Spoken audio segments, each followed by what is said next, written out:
अस्सलाम वालेकुम स्टूडेंट्स। आज हम फर्स्ट ईयर चैप्टर नंबर 8 के एमसीक्यूज़ डिस्कस करेंगे और क्वेश्चन नंबर 1 आपके साथ है। When a wave goes from a medium to another medium, which of the following characteristics of the wave remains constant? Velocity, frequency, wavelength और phase. Students, हमने कहा था कि फ्रीक्वेंसी जो है ये सोर्स प्रॉपर्टी है, ये कभी भी चेंज नहीं होती।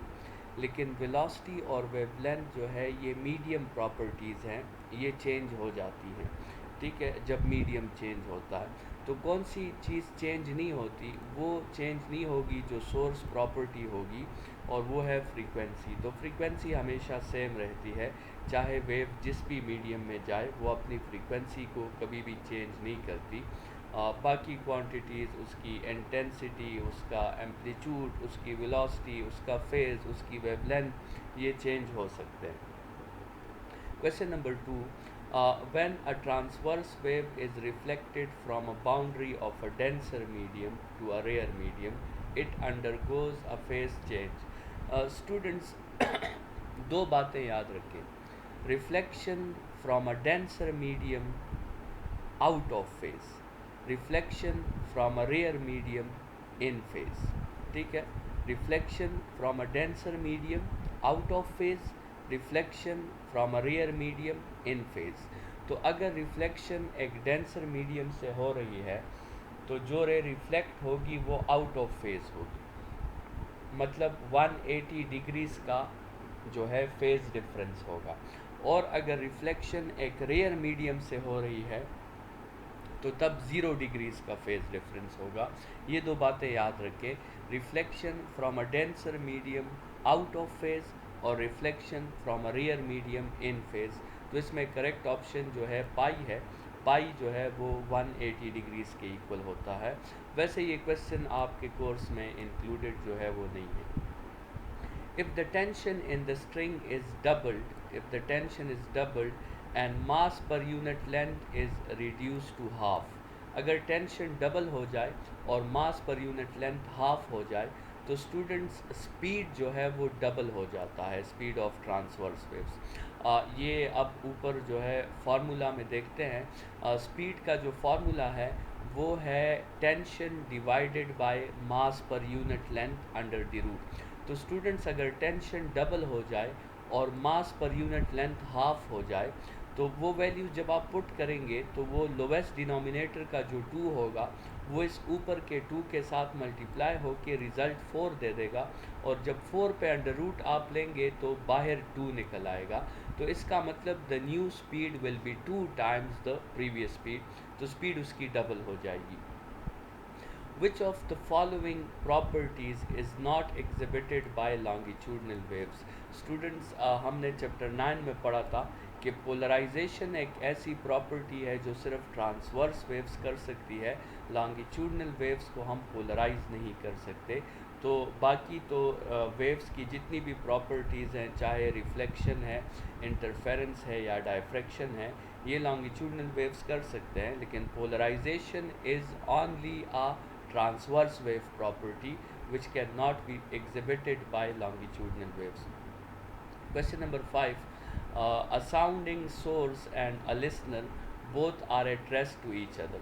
ठीक है, सोर्स और लिसनर दोनों रेस्ट में है, ठीक है, लेकिन विंड फ्लो कर रही है, विंड फ्लो कर रही है लिसनर से सोर्स की तरफ। ठीक है, लेट्स सपोज ये आपके साथ सोर्स है और ये आपके साथ लिसनर है, तो विंड जो है इस डायरेक्शन में आ रही है आपके साथ, ठीक है, और साउंड इस डायरेक्शन में जा रही है सोर्स से लिसनर की तरफ। तो स्टूडेंट्स, क्वेश्चन ये है कि वो आपसे पूछना चाहते हैं कि which one of the following of the sound will change. तो स्टूडेंट्स, यहाँ पे रिलेटिव स्पीड का कंसेप्ट है। जब बॉडीज़ अपोजिट डायरेक्शन में आपके साथ मूव करेगी तो आपके साथ रिलेटिव स्पीड जो है वो चेंज हो जाती है। वैसे तो साउंड की फ्रीक्वेंसी भी ऑब्ज़र्वर को जो है वो डिफरेंट सुनाई देगी, लेकिन वो साउंड की फ्रीक्वेंसी ऑब्ज़र्वर को क्यों डिफरेंट सुनाई देगी, वो किस में गलती करेगा? वो स्पीड में गलती करेगा कि वेवलेंथ में गलती करेगा? तो स्टूडेंट्स वो स्पीड में गलती करेगा, क्योंकि यहाँ पे जो है सोर्स जो है वो रेस्ट में है, तो वेवलेंथ में वो गलती नहीं कर सकता, वो रिलेटिव स्पीड में गलती करेगा। ठीक है, तो यहाँ पे जो है फ्रीक्वेंसी तो बाद में चेंज होगी, सबसे पहले जो है स्पीड ऑफ साउंड चेंज होगी, तो इसलिए करेक्ट ऑप्शन यहाँ पे स्पीड ऑफ साउंड है क्वेश्चन नंबर 5 में। Question number 6, which of the following factor has no effect on speed of sound? Students, हमने न्यूटन फार्मूला और लेप्लास करेक्शन के बाद जो फैक्टर्स डिस्कस किए थे, वहाँ हमने डिटेल में पढ़ा था कि स्पीड ऑफ साउंड जो है वो प्रेशर पर डिपेंड नहीं करता। Question number 7, there is no transfer of energy in stationary waves. Stationary waves में एनर्जी होती है, लेकिन पार्टिकल्स एक दूसरे से इंडिपेंडेंट होते हैं, तो वो एनर्जी को ट्रांसफ़र नहीं कर सकते। सिंपल सा क्वेश्चन है। क्वेश्चन नंबर 8 आपसे वो पूछ रहे हैं कि अल्ट्रा वायलेट रेडिएशंस की फ्रीक्वेंसीज़ जो है वो किस रेंज में होती है? तो स्टूडेंट्स, ये तो सिंपल आपके साथ मेमोराइजेशन का क्वेश्चन है, लेकिन याद रखें कि अल्ट्रा वायलेट रेडिएशंस की फ्रीक्वेंसीज 10⁻15 हर्ट्ज़ के रेंज में होती है, और ऑप्शन नंबर डी यहाँ पे करेक्ट ऑप्शन है। When a stationary wave is formed, then its frequency is same as that of individual wave, twice as that of individual wave, half as that of, और मतलब ये मुख्तलिफ options हैं। Students, standing waves तब बनती है जब दो वेव्स आपस में ऐसे मिलें कि उनके क्रस्ट और ट्रफ्स आपस में मिल जाएं और उन दोनों के एम्पलीट्यूड सेम हो, तो स्टैंडिंग वेव्स बनती हैं।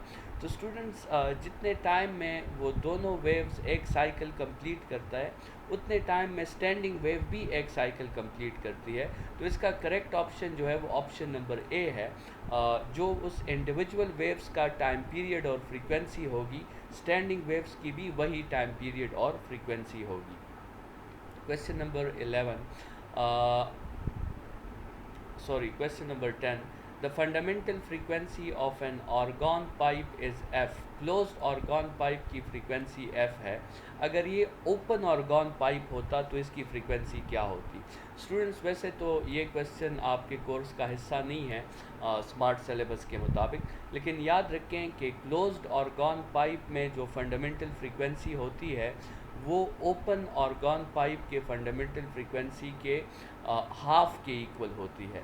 क्लोज्ड ऑर्गन पाइप की fundamental frequency open organ pipe के फंडामेंटल फ्रीक्वेंसी के हाफ की इक्वल होती है, तो ओपन ऑर्गन पाइप की फंडामेंटल फ्रीक्वेंसी डबल हो जाती है। ठीक है, अगर क्लोज्ड ऑर्गन पाइप की फंडामेंटल फ्रीक्वेंसी हाफ है तो इसका मतलब ओपन ऑर्गन पाइप की फंडामेंटल फ्रीक्वेंसी डबल है। ठीक है, लेकिन ये क्वेश्चन है नहीं आपके कोर्स में।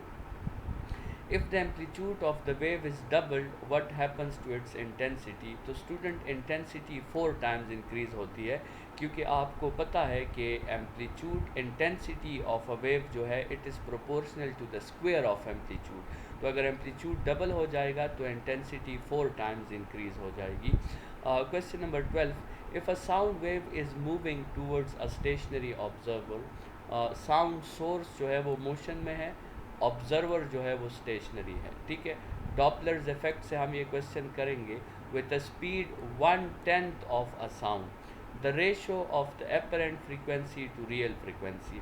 स्टूडेंट्स, यहाँ पे जब सोर्स मोशन में होता है और रिसीवर रेस्ट में होता है, तो हम फार्मूला यूज़ करते हैं F dash is equal to V divided by V minus A into F, जिसमें एफ डैश एपरेंट फ्रीक्वेंसी है और f जो है वो रियल फ्रीक्वेंसी है। सबसे पहले तो इस f को डिवाइड कर लें, क्योंकि वो आपसे रेशो मांग रहे हैं, apparent frequency to real frequency, मतलब वो आपसे मांग ही f dash divided by f मांग रहे हैं। ठीक है, तो हमें simply v divided by v minus a में वैल्यूज़ पुट करनी होगी। यहाँ पे आपको बताया गया है कि जो सोर्स की स्पीड है, जिसको हमने a कहा हुआ है, वो साउंड की स्पीड के 1/10 के इक्वल है, मतलब a की वैल्यू v/10 है। तो स्टूडेंट्स आप और कुछ भी मत करें, आप इस v divided by v minus a में सिर्फ a की जगह v/10 पुट करें, और आप जो है दोनों साइड से जो है v को कॉमन कर लें, तो v तो दोनों साइड से कैंसिल हो जाएगा। आपके साथ जब आप एलसीएम लेंगे तो आपके साथ 1 डिवाइडेड बाय 9/10 हो जाएगा, और वो जो लोवेस्ट डिनोमिनेटर है 10 वो ऊपर चला जाएगा, तो आपके साथ 10/9 आंसर आ जाएगा, और 10/9 आपके साथ ऑप्शन नंबर डी है।